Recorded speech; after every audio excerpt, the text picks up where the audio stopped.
Welcome to I Said What I Said. I'm Brad Wakai. That's Tyson Gentry. We are coming off the U.S. Open at Oakmont in Tyson.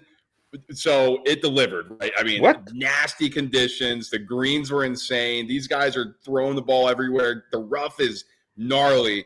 We're going to get into J.J. Spaun. We're going to get into Sam Burns. We're going to talk about Viktor Hovland, Bobby Mack, give some closing thoughts on this whole thing. But I just want to get your initial reaction to this tournament. Did you enjoy it? Did you come away from this thinking, oh, this is great? What did you think about U.S. Open at Oakmont? I loved it. I thought it was awesome. Also, shout out. We'll talk about JJ Spaun, but when we did our preview, I was like, dude, the courses can be as hard as they make them, but these guys come up and they shoot under par. Somebody's going to go under par, and JJ 64 and a half feet to make me correct. Thank you very much. But what else do you want from that golf? I mean, we've seen all the photos of, when Oakmont had trees. And is it really that tough if you take away some of those things? These guys can bomb it. Brad, I thought that course had some teeth, brother. Oh, my God. Yeah, it was crazy. And, Dustin Johnson before, this is the hardest golf course, in the world, things like that. And people are kind of talking about it, and you get the social media thing online. Like, if I gave you even right now, would you take that? And everybody's like, pretty much like, yeah, it sounds like pretty gnarly. You would finish second if you just would have gotten an even score at this one. This was the hardest I think the course would set up since Angel Cabrera won it in 2007. They only had Dustin Johnson between that when he went 4 under. So, not a whole lot of stuff here, but I thought the conditions made it tougher. I really thought that you saw the grounds crew, Tyson. They're like, we're going to challenge these guys, and we're going to make it difficult. Everybody, of course, on day one was like, oh, these guys, this isn't, Oakmont's not hard. Everybody's 4-3 under, blah, blah, blah. I'm like, I don't know if you want to poke the bear on this one. Yeah, that was all-time good. And there was so much mystique surrounding the course leading up to it because we don't get to see it that much. And then, we get these articles all over the place. Well, when did they actually put that bunker in? Is that an old wives' tale, or was that really because Sam Snead carried it? And it brings, but we're going to get some of that with the Open, but these guys are at Port Rouge every now and then. We've seen it, a good amount of times, but there is something, it's not Pebble. Like, there's something to be said about, like, oh, these guys show up and then we don't really know what we're going to get. We're hearing all these things about how tough it is. Do you remember, 18 years ago, how hard it was? Speaking of 18 years ago, what do you think about the Tiger Woods 2008 for an hour and a half in the middle of that? Did that get the juices flowing? So I turned it off because I was watching the Phillies. So we had a couple. No, I was watching. This is what I was watching. The United States men's national team win 5-0 against Trinidad and Tobago. That was a good little bounce back. So I flipped it over there. I had the sound going, and I was like, yeah, we'll see. And I didn't watch any of that. And I know some people were pissed online. I'm like, guys, it's Tiger Woods. You're trying to keep an audience. Like, I'm sorry, TV executives like money and they like their jobs. Like, they're going to put the guy on here. Everybody's wondering when this thing's coming back. Let's put the most popular golfer of all time on. So I didn't have any problem. I didn't watch it. It didn't keep me glued to the TV. But what'd you think? I was actually on the golf course on Sunday, so I missed the first 7 holes, I think, from the leaders. I was watching on my phone, but it's in between shots, obviously, so I wasn't getting the full picture. So I was delighted a little bit to hear the rain delay. Then as I got back into the clubhouse and Tiger was still on the screen, I didn't even know Tiger was playing today. Tiger looks pretty good. And it was like, look at him. They knew what they're doing. People are locked in now for the rest of the day. Exactly. All right. That's it for initial. Let's dive into the winner. J.J. Spaun wins in epic fashion, right? Like, he goes out with a 40. You got the story coming out that his daughter was throwing up. He had to go to CVS at 3 a.m. This guy's trying to win his first major. Unbelievable. And people are like, oh, I wonder why he started off so cold. Bogey, bogey, bogey. Well, he rebounded, Tyson. He got the worst breaks you could ever imagine on that front 9. And it was like, oh, J.J. Spawn's got no shot. Then you look up at the leaderboard. You're like, this guy's got a real chance. He comes in, birdie, and then to win it, you just need a 2-putt. Might as well make it and just stamped his name on this for a long time. I think people are going to look back at some of the greatest putts in U.S. Open history. That was one of them. And for a guy who lost to players, it's like the most notable thing in a playoff to Rory. For him to rebound and win this, it's just a great golf story. We get these every once in a while where, nobody's going to talk about J.J. Spaun as like, oh, wow, look, we're looking back at J.J. Spaun. What a great golfer he was in the history of this game. But we get these where it's like, oh, my God, he played a great tournament. I thought he was the most deserving winner here when you look at the entire 4 days. I mean, he's wire to wire, essentially. For the most part, he was right up there at the end of day 2 and 3. But, the daughter thing on Father's Day. Like that's the coolest thing in the world. And it's one of those things. It's like, they say, how can you not be romantic about baseball? That's how it is sometimes with golf. This is a guy who was about to retire a year ago. His wife limits him to 5 hours a day of practice time so he can spend time with the family. He was, pretty open afterwards, talking about like, look, I didn't know where my ceiling was, and I just wanted to find it, and I just wanted to get there. And it's like everybody can relate to that feeling and that sentiment. And he's proof that, like, hey, over the course of 4 days, my ceiling can be the best in the world. And it'll be interesting where he goes from here. We get a lot of these guys, not a lot, but it does happen in golf where somebody pops up. Like Brian Harman has found TV time since he won the Open, but he's not necessarily been competing. And that's maybe not the best example because Brian Harman was a really good player before that. And maybe JJ Spaun, was he 34th in the world was his previous highest ranking before this. Now he's top 25, obviously. But it might never happen again, and that's okay. And that's like what this tournament especially is about. Somebody can show up and win the Masters, and it's like, holy smokes, and it's beautiful, but that's what the U.S. Open was built on. All these guys got to grind qualifiers to get here, or you make the exemption by playing well enough on the PGA Tour. This is why we were saying, look, man, Scottie Scheffler is the best player in the world, but 2-1, and in a professional golf tournament, there's 140 guys that can realistically show up and win this. And not only JJ Spaun, but the rest of the leaderboard reflects that. And that putt was legendary. The restaurant that I was in, hands in the air, everyone's freaking out. It was amazing. But it overshadows the shot of the tournament probably on 17, the drive to 18 feet, a 2-putt birdie when everybody else in the field was going backwards and shrinking against the moment.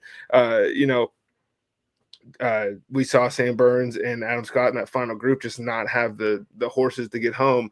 JJ Spaun stepped up in that moment after 40 on the front. And you mentioned bogey, bogey, bogey. One of those things hit the flag stick, dude. Right. Like this was the golf gods telling him not today, and he just stayed the course. And I think that rain delay saved him and probably changed his life. Yeah, for sure. I mean, he said it too. That was a real moment because I think you're able to take a deep breath. But all right, we got all that crap out of the way. Because when you're out there and you're playing, you're just playing, right? Mm-hmm. But he got to take a break, and I do think it kind of hurt some of the other guys. And one of them we'll talk about here when we wrap up on JJ Spaun. But this is, like you said, this is one of those things about golf, and it's one of the reasons why you and I love the U.S. Open. It's because you have this massive field and people all had a dream that you and I can go out there, and if we qualify, we're playing against Scottie Scheffler. We're playing against these guys, Jordan Spieth, Rory, yada, yada. And that's the reality of the U.S. Open. It really does feel like anybody can win it. Now, that's not necessarily the case, but that's like what they build it on. And then JJ Spaun goes out and really, 125 to 1 to win this thing. And it just goes to show at a place like Oakmont, at a U.S. Open, it is like you got to bring the best. It doesn't matter who you are. If you're playing the best golf for that course, you're going to give yourself a chance. And I thought JJ Spaun putted excellently, drove the ball well. And just he rose to the moment. Because the entire time, me and my brother watching, we're like, does anybody want to win this tournament? Like, I know the conditions stuff. That's how it felt. My goodness. That's how it felt. It felt like, at the beginning of Sunday, I think we all had this feeling that, like, what if Scottie comes out and goes birdie, and he's sitting at 2 over, and then is everyone going to poop their pants? Like, what happens from here? And he shot even. He's 4 over when he started the day. He was 4 over when he finished. But everyone else went backwards. And JJ Spaun, rose to the occasion. He also shot 2 over on the day. But the 2 holes at the end of the golf tournament that he needed to have, not only did he have them, he made them look easy. Let's get into Sam Burns, because this is a guy who is holding the lead. He's in the final pairing. It's hard to talk about Sam Burns and understand what his career is, because he's just been an elite match player at the Dell, right? Like, he's taken out some of the best names. He kind of goes to the Ryder Cup, and he's not as elite in that event, or that format, as you would expect from somebody with that history, but he's been able to go low and win tournaments. This felt like the moment where Sam Burns is going to be able to break through. It's like, no, I am one of the best golfers in the world. Tyson, I understand, and he did get screwed. That was a completely asinine ruling by the USGA to not give him a drop. I mean, the stuff they give free drops for nowadays, and for him in that amount of water to not get the free drop was insane. I think he crumbled after that for sure. But to go 8 over in the final round, that's just – you just can't do that, man. You're 4 under for the tournament. It's -1 is the winning score. Didn't shoot 3 over the entire time, and then he goes and shoots 8 over in the final round to win the U.S. Open. To me, Tyson, we talk about guys, and you kind of let some squander. Like, how many of us Rory lost that were close? Xander before then. But we had the feeling like they could turn around and win. If you're a guy like Sam Burns, when you got to compete with Scotty, you got to compete with Xander, you got to compete with Ludwig and some of these other young guys coming up, you can't let these opportunities pass. And I think this is going to be one that he rues for a long time because I don't know. I don't know if he's ever going to win one. Now, it's never is a long time. Especially when you're 28. But, dude, this was his moment, and he just did not meet the mark. And if you can't do that in this time, I have a hard time thinking you're ever going to do it.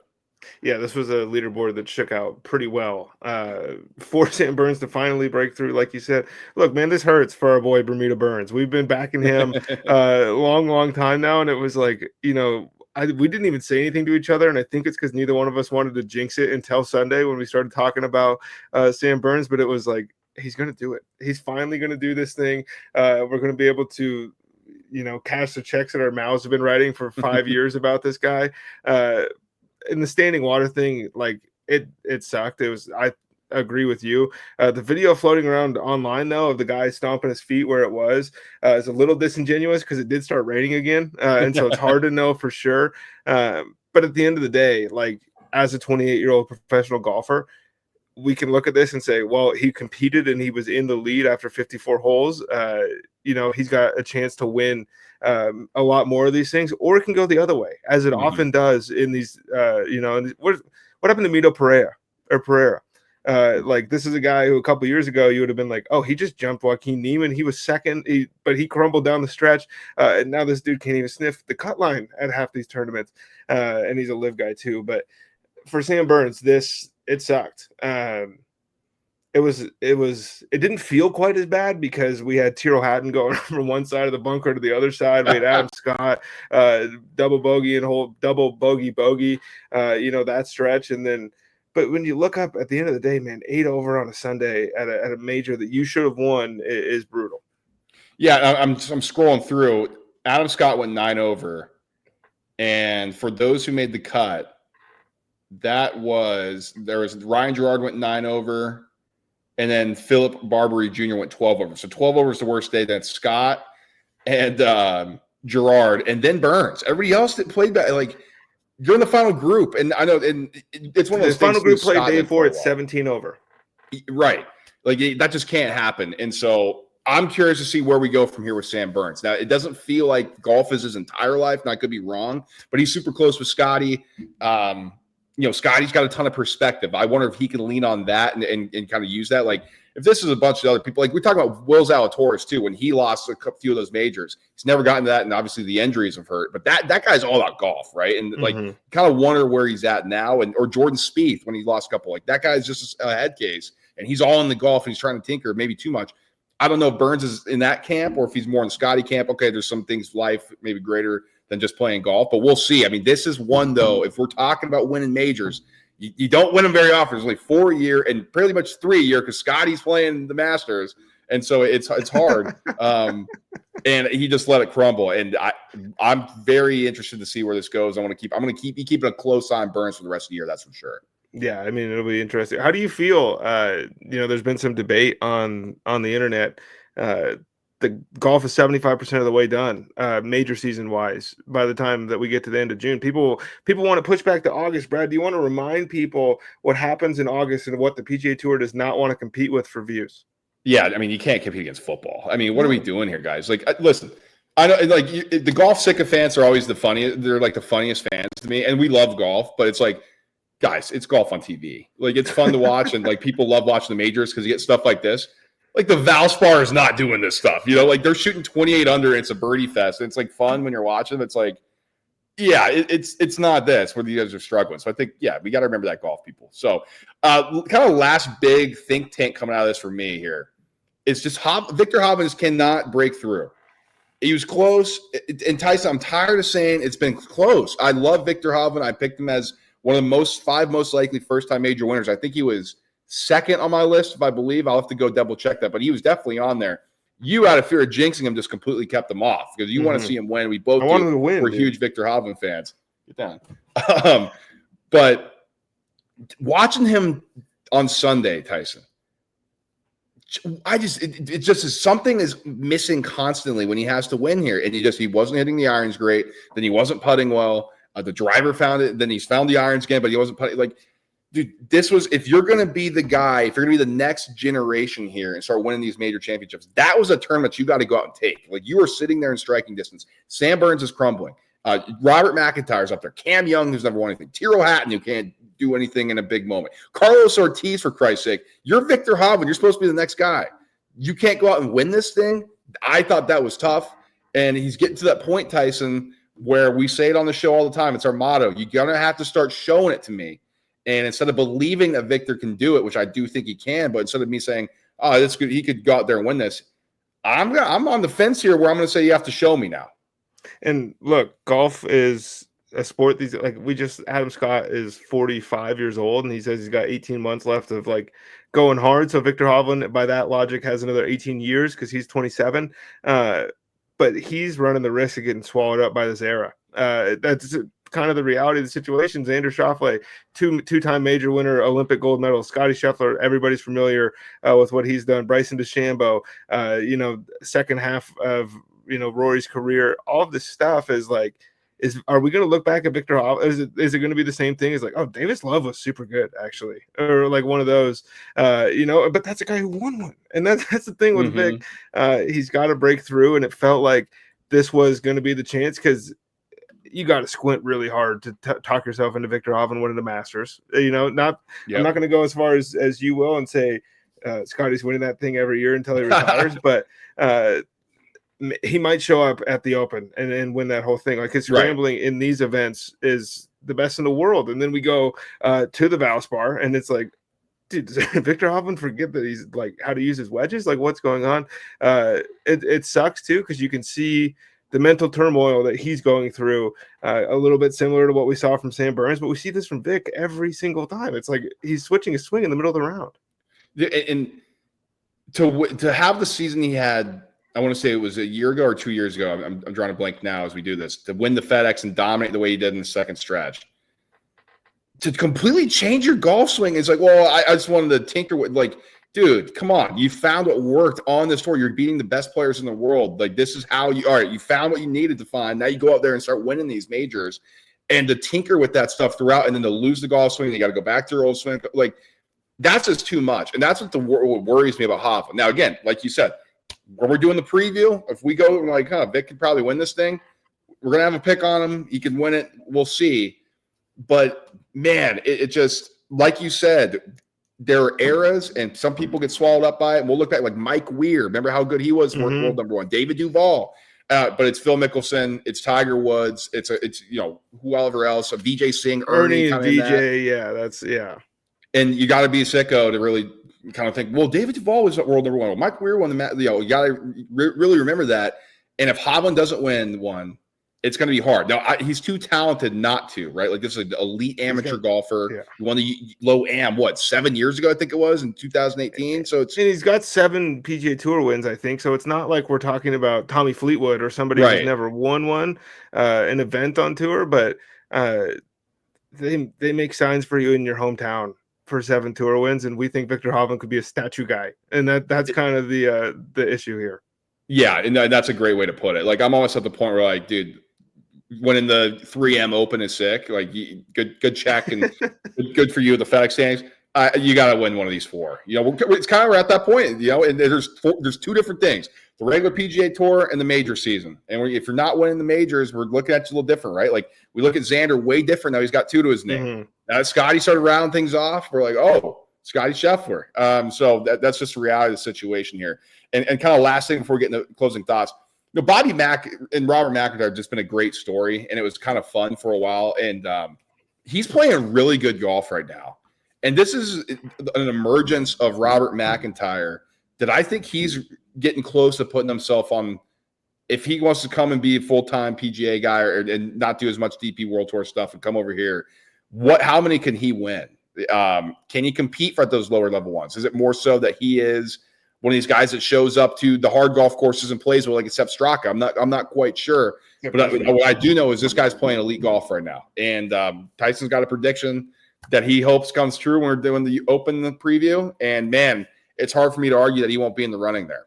Yeah, I mean, I've been slamming the Bobby Max winning the Open, since before the Masters, we recorded kind of that first time major winners thing, and it was like, well, he's winning one this year, so I'm going to put him towards the top of the list, and I haven't moved off that. But you're right. Like, it does just feel like, oh, golf course is tough. Bobby Mack's going to be around. This is not maybe this might be a stupid take, but like he's Scottish and Shane Lowry's Irish. And I think that they sometimes get like conflated. They play golf completely different. This is not Shane Lowry running away at the Open by 6, or carding 63, or some of these other guys that like appear out of nowhere. It feels like they come from Europe. And then we learn about them by some of these nuclear numbers they're throwing down the PGA Tour. This is Mr. Consistency. That doesn't mean he can't go out and shoot 62. He's done it. He's shown us he can do it, but he played the best golf of anybody in contention on Sunday. He put himself in a position to win. He was the clubhouse leader for what was probably 40 minutes because this was the slowest golf tournament in the history of the world. But, I think Robert McIntyre has a crazy bright future. And this is another guy. It doesn't feel like he's too high, too low. He doesn't feel like he's all about golf. He's sitting there in his chair. He's clapping, the exaggerated clap, and he just goes, wow. And it's like, that's a guy who's going to end up winning golf tournaments at a very high level and maybe even a high clip. I think Robert McIntyre has shown us over the last 2 years he's not Ludwig Oberg. And I know that this is sacrilege, but like another tournament has come and gone where it's like, okay, so Ludwig might only be able to compete at the Masters right now. And that's not saying that he can't, get there with these other tournaments. It's another guy super young and hits the ball a mile and all that stuff. But Bobby Mack has shown us, like, I'll show up wherever. Like, if the trophy's big enough, I'm in the top 10. Yeah, I think that's well said. And we fall in love with these big names, right? Like Oberg is a huge star at the Ryder Cup, and he looks great. He's a handsome guy. He's pounding the ball. Yep. He's winning one late when nobody's watching, right? Because it's football season. It's like, oh, Ludwig, you missed the cut at the U.S. Open. Just, the Masters is really when and we're kind of looking like, all right, when's this next step going to take? Robert McIntyre is emerging right now, and I think this is the perfect time for his career. Tyson, I want to get in some closing thoughts. And, I can't not take a shot at Rory McIlroy here. I can't help myself. But freaking, he did it. He does it to himself. And he's bitching at the media. And he's I just can't believe, and I've been on this for a while, the protection of the fan base, the weirdo, sicko fans that are all on Rory's jock all the time. Like, Rory's just so perfect. This guy is a douche. This guy is a pompous prick. And listen, you get to that point, you can do what you want. And like you said, you can. But it also means I can call you an asshole. Yep. And that also means I call you a prick. And don't be soft about it. Rory, you're the one who stood up in front of the media and caped up for Jay Monahan. Unless there's something in the back that you were getting paid to do it and you're the spokesman or whatever the hell is going on. You chose to do that. You could have taken the Scotty route. You could have taken the JT route. Could have taken the route of everybody else. It was you who standing up at the podium who put this as the face of the PGA Tour. That was your decision. It's you who screamed "fuck you, Phil" on Full Swing. On Full Swing. And it's like, dude.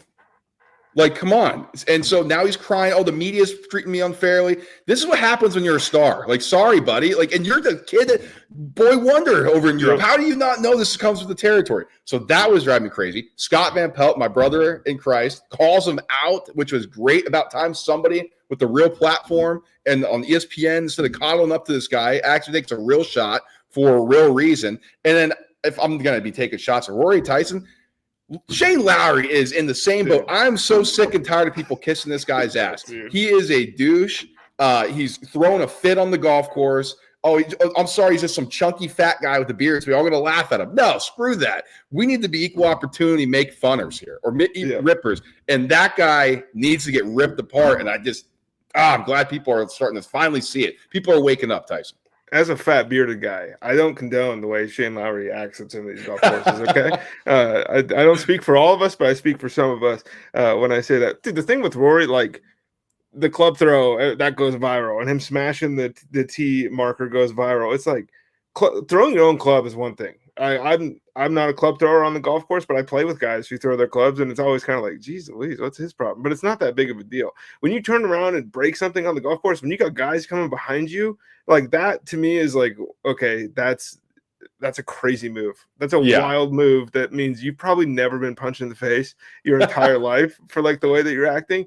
And then we're getting all these Wyndham Clark things, who probably is a douchebag as well. But it's like, Wyndham Clark is being hung up in these Twitter streets for the way that he treated that locker room. But Rory can do all this stuff, and it's kind of like, haha, this is funny. He said he earned the right to deny media availability, and that's true, and that's fine. But you don't have to like treat every media session as everybody's trying to attack you all the time. Maybe just answer the question that they're asking you.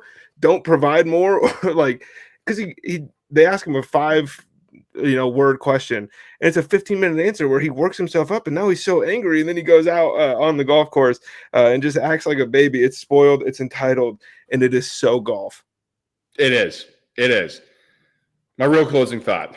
Now we got that off my chest. I thought it was great. I thought it was a fun tournament. I know some people were taking shots at. Like, for me, it doesn't have to be great when it's Scotty versus Rory versus Bryson versus Ludwig in this new age. Like, that's great. It's fun. Like, we had that at the Masters. That was awesome. But this is great too. When you're getting tested by the golf course, when new guys are coming in, seeing if they can rise to the occasion. So I loved Oakmont. I loved how they challenged it. And we need more golf courses like this to challenge these guys. I don't care if they're going to cry and, it's hard. Welcome to the golf, man. Like, welcome to how we have to play. That's what, Bryson says, an average handicap golfer wouldn't break 200. It's like, dude, I'm in these lies all the time. Like, I'm so far deep in the rough. They haven't mowed here in 3 years.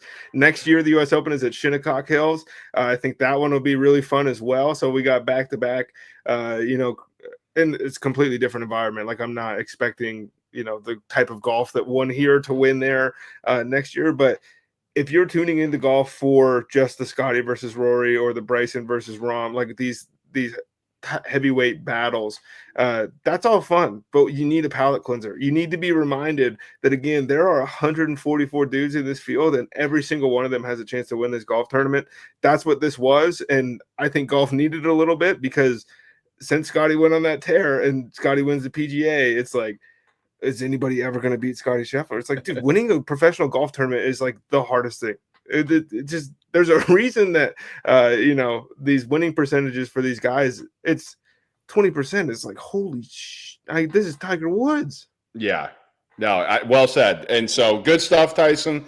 We had to give it out to you guys. So only one more major golf thing, Ryder Cup potentially, if we get some news on that front. Tyson, I'm pretty plugged into that, so we'll see. But like, subscribe, and share. We're gonna have a ton of football content. We're gonna wrap the NBA season. So if you're a fan of all sports, we got you covered as we really drive into kind of the next phase. I think we're going to talk a little hardball too, because wow, there was some news that dropped on U.S. Open Sunday that kind of shocked some people. So, or maybe it was Monday, I forget now. It all runs together, but man, we got some stuff to talk about. But like, subscribe, and share so you don't miss a single thing we do. And we'll talk to you guys when we talk to you.